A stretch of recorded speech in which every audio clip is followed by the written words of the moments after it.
What is option? Option क्या है? It is a contract that provide a right but not impose any obligation. तो नाम से ही पता लग रहा है ऑब्लिगेट ऑप्शन मतलब आपके पास ऑप्शन, जैसे कहते हैं ये ऑप्शनल है।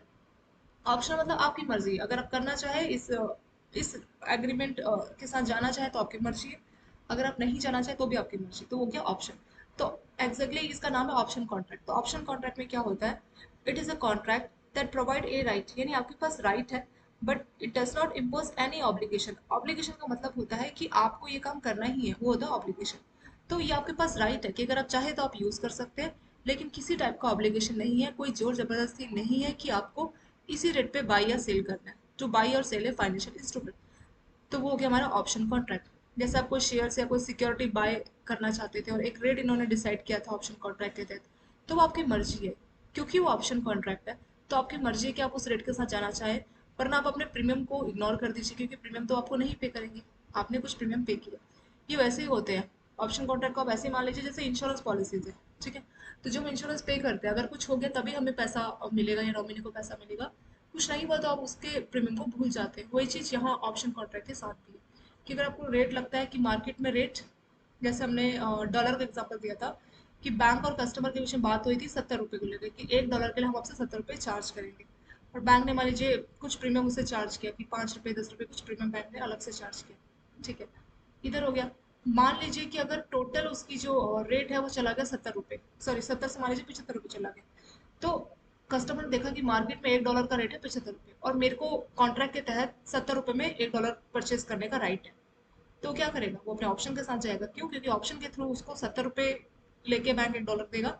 और अगर वो ऑप्शन को इग्नोर करके मार्केट में जाता है या फिर ऑप्शन को इग्नोर करके उसी बैंक के पास बोलता है कि मुझे ऑप्शन नहीं चाहिए, जनरली आप बात कीजिए मार्केट में क्या रेट है, तब बैंक बोलेगा 75, यानी आप मुझे 75 रुपये दीजिए, तब हम आपको 1 डॉलर देंगे। तो इस केस में कस्टमर क्या करेगा?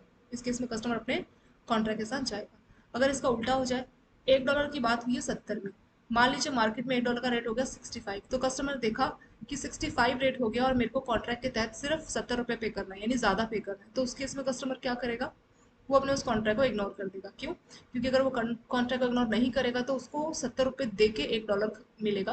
और अगर वो मार्केट में जाता है, जनरली मार्केट के रेट की बात करें तो 65 रुपये देख के लोग 1 डॉलर खरीद रहे, तो आप क्यों 70 रुपये देंगे? उस केस में आप इग्नोर कर देंगे। वही होता है ऑप्शन कॉन्ट्रैक्ट। नॉर्मल कॉन्ट्रैक्ट से जो ऑप्शन कॉन्ट्रैक्ट है, ये ज़्यादा, इसके लिए आपको ज़्यादा प्रीमियम देना पड़ता है, क्योंकि इसमें आपके पास आपके 100% मैक्सिमम जो है आपको प्रॉफिट रहेगा और लॉस का इसमें चांस नहीं रहता है। ये दो तरीके के होते हैं, लेकिन ना option offers a buyer profit from favourable movement of prices, जैसे कोई भी शेयर्स या फॉरेन एक्सचेंज है तो जो भी फेवरेबल मूवमेंट है वही आपको, उस हिसाब को प्रॉफिट इसमें रहेगा। तो दो तरीके का होता है, कॉल ऑप्शन या पुट ऑप्शन। कॉल ऑप्शन होता है right to buy, right to purchase, और पुट ऑप्शन होता है राइट टू सेल। तो जब आपके पास परचेज का राइट है कि आप उसको इस रेट पे परचेज करना चाहते हैं, तो सेलर के पास क्या होगा? उसके पास ऑब्लिगेशन होगी, क्योंकि आपके पास राइट है तो सेलर के पास ऑब्लिगेशन होगी। आपके पास भी अगर मान लीजिए राइट है और सेलर के पास भी राइट है, तो काम बन सकता है? नहीं बन सकता। कैसे? ऐसे समझते हैं, 1 डॉलर का रेट है 70 रुपये, ठीक है, तो आपका राइट है कि आप 70 रुपये के साथ जाना चाहें या उसको इग्नोर करना चाहें। ठीक है, अगर मान लीजिए आप 70 रुपये के साथ गए, क्योंकि आपका तो राइट है, आप इसको चाहे तो अपना सकते हैं 70 रुपये को, या आप चाहे तो उसको इग्नोर कर सकते हैं। पर अगर आप 70 रुपये के साथ गए और मान लीजिए बैंक है, आपके पास तो राइट है पर बैंक के पास ऑब्लिगेशन है, क्या बैंक आपको बोल सकता है नहीं नहीं हमारे पास भी राइट है कि हम मना कर सकते हैं? क्या ऐसा हो सकता है? अगर ऐसे होगा तो कभी बात ही नहीं बनेगी। क्यों? क्योंकि अगर कस्टमर के पास भी राइट है और बैंक के पास भी राइट है, तो दोनों अपने अपने राइट को बोलेंगे कि मेरा राइट है कि मैं इस कॉन्ट्रैक्ट के साथ जाना चाहूंगा। फिर बैंक बोलेंगे हमारा भी राइट है, हम जाना चाहे ना जाना चाहे, तो हम इस कॉन्ट्रैक्ट के साथ नहीं जाना चाहेंगे, तो दोनों अपना अपना प्रॉफिट सोचेंगे। कभी भी उस कॉन्ट्रैक्ट की कोई मान्यता ही नहीं रह जाएगी। तो इस केस में हमेशा अपोजिट होता है, तो एक के पास होता है राइट, दूसरे के पास होता है ऑब्लिगेशन कि उसको पूरा ही करना है। जैसे कि कस्टमर के पास राइट है कि वो 1 डॉलर के लिए 70 रुपये देगा, तो बैंक क्या करेगा? क्योंकि बैंक ने उसको कॉन्ट्रैक्ट बेचा है, तो उस कॉन्ट्रैक्ट के तहत बैंक को ना चाहते हुए भी बैंक के पास ऑब्लिगेशन है कि वो उसके राइट को पूरा करे। अगर कस्टमर बोल रहा है कि नहीं मैं इसके साथ नहीं जाना चाहता, वो तो कस्टमर की मर्जी है, तब तो बैंक वैसे भी नहीं कुछ करेगा। लेकिन अगर कस्टमर उस कॉन्ट्रैक्ट के साथ जाना चाहे, मार्केट में मान लीजिए रेट है 70 रुपये 75 रुपये 75, और कस्टमर का कॉन्ट्रैक्ट बना है बैंक के साथ 70 रुपीज़ में, तो इस केस में कस्टमर तो अपने राइट के साथ जाना ही चाहेगा। तो उस केस में बैंक मना नहीं कर सकता कि नहीं नहीं आपको 70 रुपये में नहीं देंगे, क्योंकि बैंक ने उसको कॉन्ट्रैक्ट बना के दिया। तो कॉल ऑप्शन होता है right to buy, right to purchase. और क्योंकि इसमें ये बायर का राइट है, call option right to buy, तो सेलर के पास होगी ऑब्लिगेशन। जैसे मैंने बोला कस्टमर का राइट है कि 70 रुपये में अगर वो परचेज करना चाहे, वो उसके साथ जाना चाहे, तो सेलर यानी कि जो बैंक है वो मना नहीं कर सकता, उसकी ऑब्लिगेशन है कि उसको पूरा ही करना पड़ेगा। Obligation to sell specified number of instrument, अगर आपने शेयर्स लिए हैं या फिर आपने $5,000 या जिस जिस भी नंबर की बात की है इंस्ट्रूमेंट की, उतनी at a specific rate during the time period to expiry date. तो वही हो गया कॉल ऑप्शन। यानी राइट टू बाय, खरीदने का राइट या राइट टू परचेज। और सेलर के पास क्या होता है, ऑब्लिगेशन टू सेल, कि सेल करने का उसके पास ऑब्लिगेशन है कि उसको आपकी बात माननी ही पड़ेगी। वो हो गया कॉल ऑप्शन। पुट ऑप्शन इसका बिल्कुल अपोजिट होता है। तो अगर पुट ऑप्शन है तो ये होता है आपका राइट टू सेल, कि आपकी मर्जी है, आप सेल करना चाहे नहीं करना चाहे, और आपके हिसाब से बायर को चलना पड़ेगा, बायर के ऊपर ऑब्लिगेशन। अगर आप उसको सेल करना चाहे, आपकी मर्जी है, यानी आपका राइट है, राइट टू सेल। तो जो बायर होगा, क्योंकि आप तो बायर है, इसमें बायर के पास राइट रहता है सेल करने का, कि वो उसको जो जो भी ऑनर है, यानी जिस जो भी सिक्योरिटी का ऑनर है, उसके पास सेल करने का राइट है। और जो दूसरा पार्टी होगा, मान लीजिए सेलर, उसके पास राइट है कि उसको बाय करे, क्योंकि आप उसको बाय कर रहे हैं। तो जो दूसरी पार्टी है उसके पास ऑब्लिगेशन हो जाएगी कि उसको आपसे सेल ही कर, वो आपसे उसको आपसे खरीदना ही पड़ेगा, वो उसकी ऑब्लिगेशन हो जाएगी। तो पुट ऑप्शन के पास क्या होता है, राइट टू सेल। इसमें put option is the option जहाँ पे जो ऑनर है, पुट ऑप्शन जिसने लिया है, उसके पास पूरा राइट है कि वो सेल करेगा। मान लीजिए बैंक ने लिया है पुट ऑप्शन, तो पुट ऑप्शन के तहत बैंक को क्या करना पड़ेगा, $1 मान लीजिए वो 70 रुपये में बेचना चाहता है और मार्केट में रेट चला गया 65, तो बैंक के पास पुट ऑप्शन है, तो उनके पास राइट है सेल करने का। और बैंक ने अपने राइट के तहत डिसाइड किया कि मार्केट में 65 और हमारा रेट कॉन्ट्रैक्ट के तहत 70 है, तो हाँ हम 70 में बेचेंगे। तो उन्होंने डिसाइड किया कि हम बेचेंगे। तो जो खरीदने वाला है उसको 70 रुपये में खरीदना पड़ेगा। ठीक है, ये इसमें बात हो जाती है कि जिस रेट पे बात हो गई है, तो सेलर का राइट रहता है कौन सा, पुट ऑप्शन। और कॉल ऑप्शन क्या, बायर का राइट रहता है। इसमें बायर के लिए भले की बात है, पुट ऑप्शन में सेलर के भले की बात है। अगर वो सेल करना चाहे तो बायर मना नहीं कर सकता कि हम इस रेट पे 70 रुपये में नहीं लेंगे, मार्केट में तो 65 का ही रेट है, वो ऐसे नहीं बोल सकता कौन, बायर। तो पुट ऑप्शन में फायदा किसका होता है, सेलर का, क्योंकि वो अपनी मर्जी से चाहे तो बेचना चाहे उसकी मर्जी, ना बेचना चाहे उसकी मर्जी।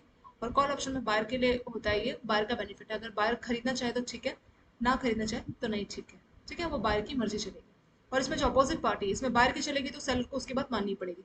अगर वो बायर चाहता है कि उस रेट पे खरीदना चाहे तो सेलर को बेचना ही पड़ेगा। और पुट ऑप्शन में सेलर की मर्जी चलेगी, तो अगर वो इस रेट पे सेल करना चाहता है तो बायर को खरीदना ही पड़ेगा। ठीक है, वो होता है कॉल ऑप्शन, पुट ऑप्शन। इसमें न्यूमेरिकल्स बहुत पूछते हैं, और इसके न्यूमेरिकल्स और जो केस स्टडीज है वो ऑलरेडी आपको, जो 48 की नई केस स्टडीज है वो उस पर आपको मिल जाएगी। 49 के बाद 50 देखते हैं। What is in the money, at the money and out of money. तो इन द मनी का ऑप्शन में कब बोलेंगे in the money, when exercising the option provide gains to buyer. तो इन द मनी कब बोला जाएगा, जब इस ऑप्शन के तहत, किसी ऑप्शन के तहत बायर को फायदा होगा तो उसको इन द मनी कहा जाएगा। तो बायर को फायदा कब होगा, it happens when the strike price. अब ये स्ट्राइक प्राइस क्या होता है, जिस प्राइस पे दोनों ने बात कर ली, जैसे मैंने बोला $1 के लिए 70 रुपए की बात हो गई है उनकी कॉन्ट्रैक्ट में, तो $1 इज इक्वल टू 70, तो हो गया स्ट्राइक प्राइस। ठीक है, ये तब होता है जब strike price is below the spot price. Spot price यानी मार्केट में क्या उस टाइम पे रेट चल रहा है, वो उस टाइम का हो गया स्पॉट प्राइस। तो मार्केट में मान लीजिए रेट चल रहा है 75, तो बोला है कि जब स्ट्राइक प्राइस है वो स्पॉट प्राइस से कम हो, तो स्पॉट प्राइस मानी मार्केट में $1 के लिए 75 पे करना पड़ता है, पर आपका जो स्ट्राइक प्राइस है आपके कॉन्ट्रैक्ट के तहत आपका 70 रुपये में काम चल जाएगा, कि आप 70 रुपये दोगे तो बैंक आपको $1 दे देगा। तो इसमें क्या है, आपका जो स्ट्राइक प्राइस है यानी 70 रुपये वो कम होगा, स्पॉट प्राइस है, तो उस केस में बेनिफिट किसको होगा, कॉल ऑप्शन, क्योंकि उसके पास है राइट टू बाय। और इसका अपोजिट कि स्ट्राइक प्राइस ज्यादा रहे स्पॉट प्राइस, तो इसमें पुट ऑप्शन के तहत फायदा होगा। क्यों, क्योंकि पुट ऑप्शन में बोला था राइट टू सेल। इससे पहले क्वेश्चन वही देखा था ना हमने, कॉल ऑप्शन पुट ऑप्शन। तो कॉल ऑप्शन बायर का राइट है, और क्या राइट है कि उसके पास राइट है कि वो चाहे तो खरीदे चाहे तो ना खरीदे। पुट ऑप्शन सेलर का राइट है, ये उसकी मर्जी है, इस रेट पर बेचना चाहता है नहीं बेचना चाहता है। ठीक है, तो इस क्वेश्चन पे फिर से आ जाते हैं। तो इन द मनी कब बोला जाएगा किसी भी ऑप्शन में, इस ऑप्शन किसी भी ऑप्शन में इन द मनी तब बोला जाएगा जब बायर को इसमें बेनिफिट हो। ऐसा कब होगा, अगर मान लीजिए स्ट्राइक प्राइस है, यानी जिस रेट पे कॉन्ट्रैक्ट की बात की गई है वो स्ट्राइक प्राइस कम है स्पॉट प्राइस से, मार्केट में चल रहा है 75 और आपका रेट है सिर्फ 70, तो 70 रुपये कम है 75 से, तो वो हो गया कॉल ऑप्शन। तो कॉल ऑप्शन में इसमें बेनिफिट होगा। और अगर पुट ऑप्शन वाला आपने कॉन्ट्रैक्ट लिया पुट ऑप्शन, तो पुट ऑप्शन सेलर का राइट है, यानी आपके पास राइट है इस रेट पे बेचने का। तो बेचने वाला राइट है आपके पास, तो फायदा कब होगा, जब महंगा आपका जो महंगा बिकेगा तभी आपको फायदा होगा। तो महंगा कब बिकेगा, जब स्ट्राइक प्राइस यानी जिस रेट पे आपने कॉन्ट्रैक्ट किया वो ज्यादा होगा स्पॉट प्राइस यानी मार्केट पे जो रेट चल रहा है उससे अगर ज्यादा होगा, क्योंकि आपका रेट ज्यादा है और इसमें आपकी मर्जी चलेगी, क्योंकि ये है पुट ऑप्शन, इसमें सेलर की मर्जी चलती है। पुट ऑप्शन किसका? सेलर का राइट है। ठीक है,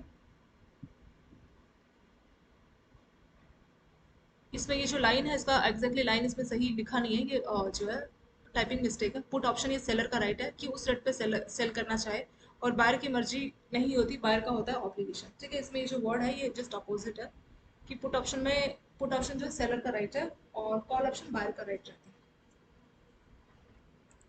सो इन द मनी में क्या रहेगा?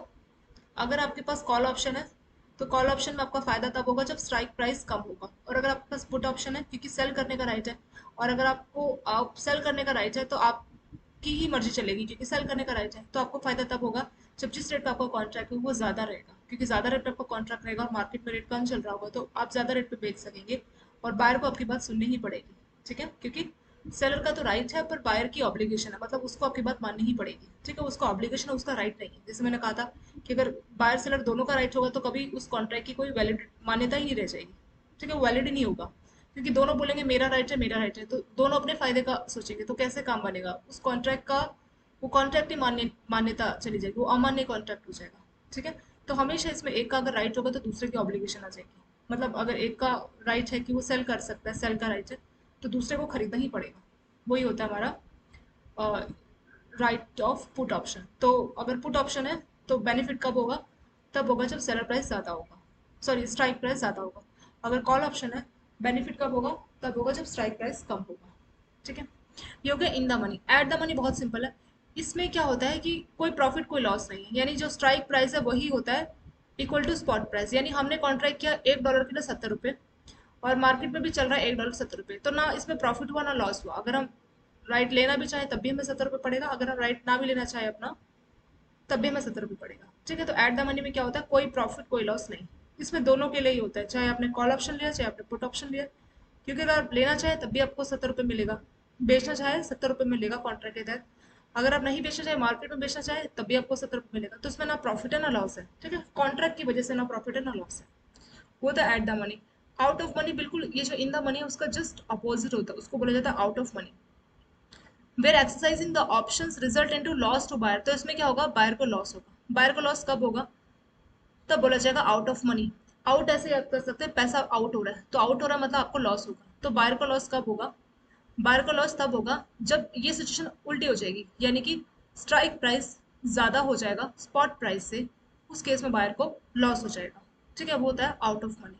और अगर उसने पुट ऑप्शन लिया है तो स्ट्राइक प्राइस इसमें लिखा है ना अबव, तो वो जाएगा कम, स्पॉट प्राइस से कम। क्योंकि इन द मनी में क्या होगा?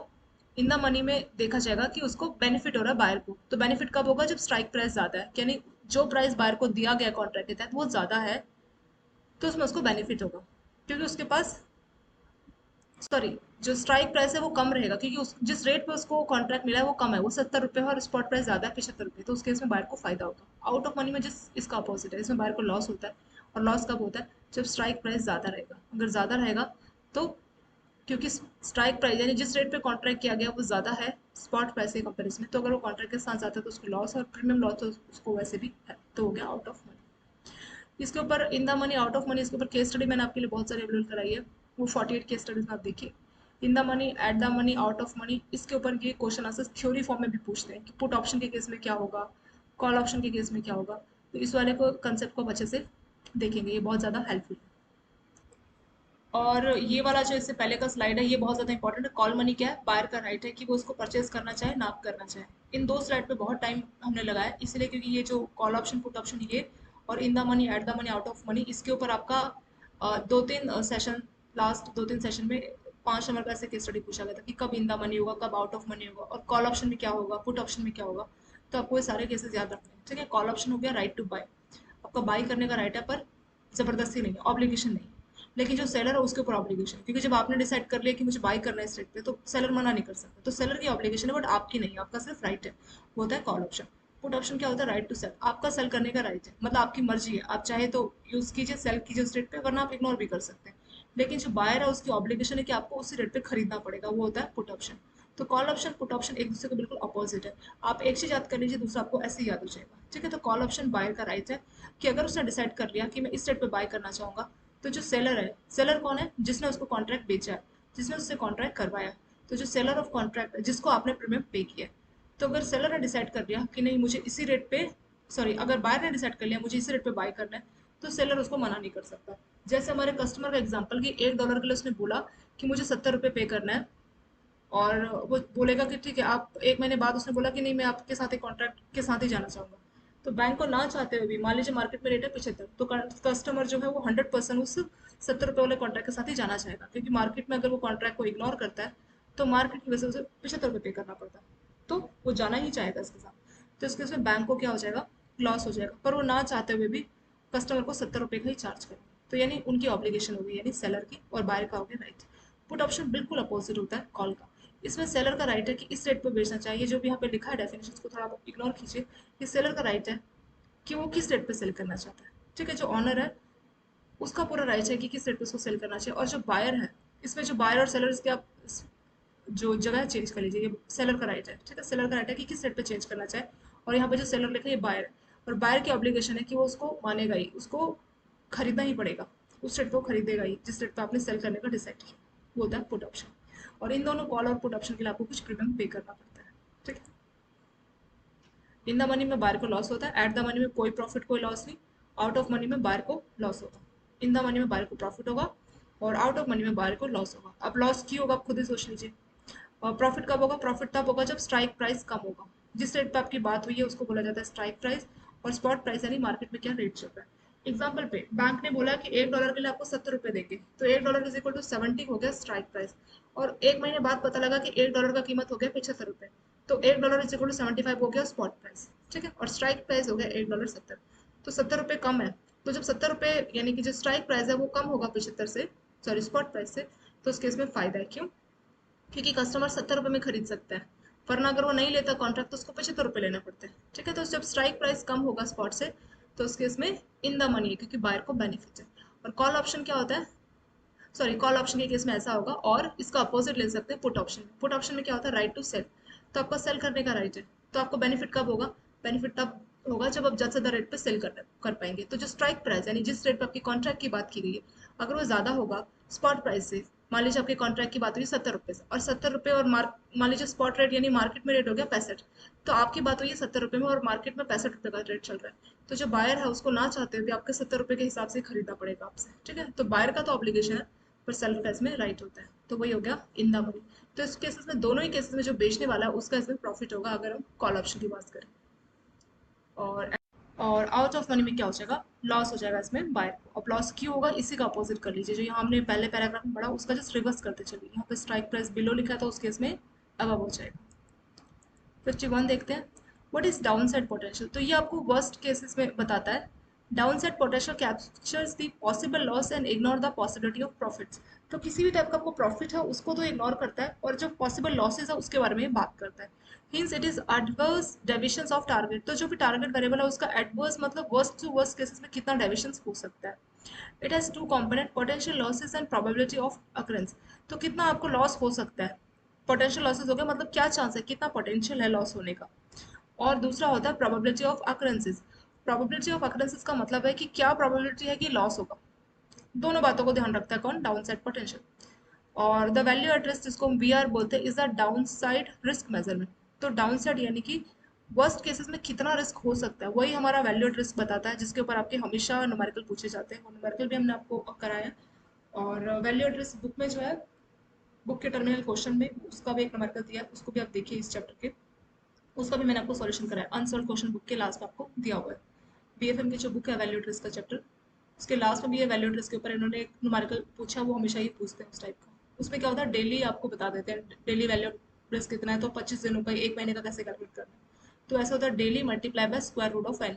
फॉर्मूला है, मान लीजिए आपको एक दिन का वैल्यू ट्रिस दे देंगे, बोलेंगे एक दिन का, 1 डे का वैल्यू ट्रिस का मान लीजिए 25, तो 25 डेज का कितना होगा। तो फॉर्मूला क्या है, अगर हमें एन डे का वैल्यू एड्रेस निकालना है, सो 1 डे का value at risk multiply by square root of N. तो 1 डे का वैल्यू एड्रेस तो गिवन होगा, उसको देख के आप लिख लीजिए, मल्टीप्लाई बाय स्क्वायर रूट, कितने दिन की बात की, अगर 30 दिन की बात की तो स्क्वायर रूट 30 का, तो 1 डे का वैल्यू एड्रेस गिवन होगा multiply by square root of N. N हो गया नंबर ऑफ डेज जिसके लिए वो पूछ रहा है। तो वैल्यू एट रिस्क का इस तरह से नंबर का सॉल्व करते हैं और इस फॉर्मूले को आप याद कर लीजिए। एन डे का वैल्यू एट रिस्क हो जाएगा 1 डे का value at risk multiply by square root of N. और डाउन साइड पोटेंशियल हो गया, ये आपका वर्स्ट केसेस में बताता है कि कितना आपको लॉस हो सकता है। दो इसके कंपोनेंट्स है पोटेंशियल लॉसेस, मतलब कितने तक का लॉस हो सकता है, और प्रोबेबिलिटी ऑफ अकरेंस मतलब क्या चांसेस है कि लॉस होगा ही होगा। 52 हो गया what is future contract. Future contract क्या होता है? और future contract is a standard contract based on agreement to buy or sell an asset at a certain date in future. तो फ्यूचर कॉन्ट्रैक्ट क्या होता है जनरली, ये जो हमारे स्टॉक एक्सचेंज है उसमें ट्रेड होते हैं। तो इसमें जो हमारे ये आपका एक डिफरेंस भी रहेगा फॉरवर्ड और फ्यूचर में। तो फॉरवर्ड होते हैं ओवर द काउंटर, मतलब एक दूसरे को बायर और सेलर के बारे में पता होता है कि कौन हमसे कॉन्ट्रैक्ट खरीद रहा है कौन बेच रहा है, तो बायर सेलर एक दूसरे को जानते हैं, वो होता है फॉरवर्ड। फ्यूचर में एक दूसरे को नहीं जानते, जो लिखा है ना स्टैंडर्ड, मतलब स्टॉक एक्सचेंज में ये जो कॉन्ट्रैक्ट बिकते हैं और वहां से आप इसको खरीदते हैं और बेचते हैं, वो होते हैं फ्यूचर कॉन्ट्रैक्ट। इसका पर्पज भी वही है जो कि फॉरवर्ड कॉन्ट्रैक्ट का होता है। मेन डिफरेंस इसमें यही है कि जो फॉरवर्ड कॉन्ट्रैक्ट है वो ओवर द काउंटर होते हैं, मतलब बायर और सेलर एक दूसरे को जानते हैं कि हाँ हम आपको कॉन्ट्रैक्ट बेच रहे हैं। फ्यूचर इंपॉर्टेंट स्टॉक एक्सचेंज में ट्रेड होते हैं, वहाँ पे आप बेचते हैं खरीदते हैं, पर आपको मालूम नहीं कि आपका फ्यूचर कॉन्ट्रैक्ट किसने खरीदा है या कौन बायर है कौन सेलर है, वो आपस में एक दूसरे को नहीं जानते। कि आप बोलिए ज़्यादा स्टैंडर्ड फॉर्म में होते हैं, ठीक है, ज़्यादा स्टैंडर्डाइज होते हैं। और it is obligation on buyer to purchase the instrument and seller to sell, दोनों के ऊपर। और एक और बात, वो जो फ्यूचर कॉन्ट्रैक्ट है इसमें दोनों के ऊपर ऑब्लिगेशन है। अगर उन्होंने कॉन्ट्रैक्ट खरीद लिया तो इनमें उनकी मर्जी नहीं, मतलब इसमें ऑप्शन नहीं, इनकी ऑब्लिगेशन है कि इनको मानना ही पड़ेगा। बायर के पास ऑब्लिगेशन है कि वो परचेज करेगा और सेलर के पास भी ऑब्लिगेशन है कि वो बेचेगा, ठीक है, ये ऑब्लिगेशन है। इसमें बायर और सेलर को राइट नहीं मिलता, ये उनकी ऑब्लिगेशन है कि उनको मानना ही पड़ेगा, इसमें कोई उनका राइट नहीं है, ये इसमें ऑब्लिगेशन दोनों की होती। अब नेक्स्ट क्वेश्चन वही आ गया कि फॉरवर्ड कॉन्ट्रैक्ट और फ्यूचर कॉन्ट्रैक्ट में डिफरेंस बताइए। Forward contract over the counter, मैंने कहा ओवर द काउंटर, इस वर्ड का आपको क्या मतलब पता लगा? ओवर द काउंटर होता है बायर और सेलर को मालूम होता है कि कौन खरीद रहा है, ठीक है। जैसे काउंटर, ओवर द काउंटर ये वर्ड ऐसा है जैसे काउंटर है, टिकट काउंटर जो होता है। आप मान लीजिए ट्रेन से कहीं जा रहे हैं तो टिकट काउंटर में क्या होता है, सामने कोई बैठा होता है और वहां से आप टिकट लेते हैं, तो आपको मालूम है वो कौन, आप उसको देख सकते हैं। और वो हो गया आपका ओवर द काउंटर, मतलब बायर और सेलर एक दूसरे को देख सकते हैं, वो एक दूसरे को जानते हैं, मालूम होता है कि आपका प्रोडक्ट किसने खरीदे। तो फॉरवर्ड वो होते हैं जहाँ पे ओवर द काउंटर ये बेचर्स खरीदे जाते हैं, तो एक दूसरे को जानते हैं। लेकिन फ्यूचर क्या होता है, एक्सचेंज जो स्टॉक एक्सचेंज है वहाँ पे इसकी ट्रेडिंग होती है, तो एक दूसरे को बायर सेलर नहीं पहचानते। और फॉरवर्ड ज़्यादा स्टैंडर्ड फॉर्म में नहीं होते, तो किसी भी अमाउंट के ये हो सकते हैं, किसी भी अमाउंट में कॉन्ट्रैक्ट किए जा सकते हैं। क्योंकि फ्यूचर जो है ये स्टॉक एक्सचेंज में ही जो है ट्रेड होते हैं, तो उनका स्टैंडर्ड अमाउंट रहता है कि इतने अमाउंट तक के आपको ये कॉन्ट्रैक्ट मिलेंगे। Forward can be for any out period, तो ये टाइम पीरियड क्योंकि वो एक दूसरे को जानते हैं तो उस हिसाब से अपना टाइम पीरियड कोई भी आउट पीरियड हो सकता है। लेकिन फ्यूचर का एक स्टैंडर्ड पीरियड रहेगा, जैसे 3 मंथ 6 मंथ, तो टाइम पीरियड भी मेंशन रहेगा। लेकिन इसका कुछ भी ऑड हो सकता है दोनों की सहमति के हिसाब से। बायर और सेलर आपस में डिसाइड कर लेंगे कि हाँ इतने टाइम के लिए मुझे चाहिए, अगर दोनों खुश है तो उनको कोई ऐसी कोई टेंशन नहीं है। पर फ्यूचर कॉन्ट्रैक्ट क्योंकि वो स्टॉक एक्सचेंज में है, तो उनको स्टॉक एक्सचेंज के नियमों के हिसाब से चलना पड़ेगा। तो इसलिए स्टैंडर्ड पीरियड रहता है 3 मंथ 6 मंथ, तो ये भी एक और डिफरेंस हो गया फॉरवर्ड और future contract. What is swap? Swap का क्या मतलब हुआ? स्वैप का मतलब होता है एक्सचेंज करना। जैसे इंटरेस्ट रेट स्वैप हमने देखा था ना, उसमें क्या होता था, हम एक दूसरे के इंटरेस्ट रेट आपस में एक्सचेंज कर लेते थे। फ्लोटिंग वाला बोलता था कि मैं फिक्स वाले का इंटरेस्ट रेट पे करूंगा, फिक्स वाला बोलता था ठीक है मैं तुम्हारा इंटरेस्ट रेट पे करूंगा, तो होता था स्वैपिंग, इंटरेस्ट रेट स्वैप। तो स्वैप एक टाइप का कॉन्ट्रैक्ट होता है that binds two counterparties to exchange a different stream of payment over the specified period at specific। तो जो भी पेमेंट आनी है तो उन्होंने बोला कि हम आपस में एक दूसरे की जो पेमेंट है उसको एक्सचेंज कर लेंगे। In the context of foreign exchange, it means simultaneous sale and purchase of one currency to another। तो एक करेंसी आप सेल कर रहे हैं और दूसरी करेंसी परचेज कर रहे हो, तो यानी कि आपस में स्वैपिंग हो रही है कि एक करेंसी जा रही है दूसरी करेंसी आ रही है, तो आप उसको मान सकते हैं कि वो स्वैप है। तो स्वैप का मतलब ये ऐसा कॉन्ट्रैक्ट है जिसमें दो अलग अलग टाइप की पेमेंट उसको लेके एक्सचेंज कर लेती है दो पार्टीज आपस में, ठीक है। और टाइम पीरियड उसमें मेंशन रहेगा और किस रेट को एक्सचेंज होगा वो भी सब मेंशन रहेगा। तो स्वैप मतलब अदला बदली, सबसे अच्छा इसका एग्जाम्पल है अदला बदली कर लेना, वो होते हैं स्वैप। तो करेंसीज, आपने एक करेंसी खरीदी, मान लीजिए आपने एक करेंसी खरीद दूसरी करेंसी बेची, तो ऐसे मान सकते हैं ना कि करेंसी की अदला बदली होगी, ठीक है ना। It means simultaneously sell and purchase of one currency to another, मतलब एक ही बार में एक करेंसी खरीदी जाएगी और दूसरी बेची जाएगी, तो वो हो गया हमारा स्वैप।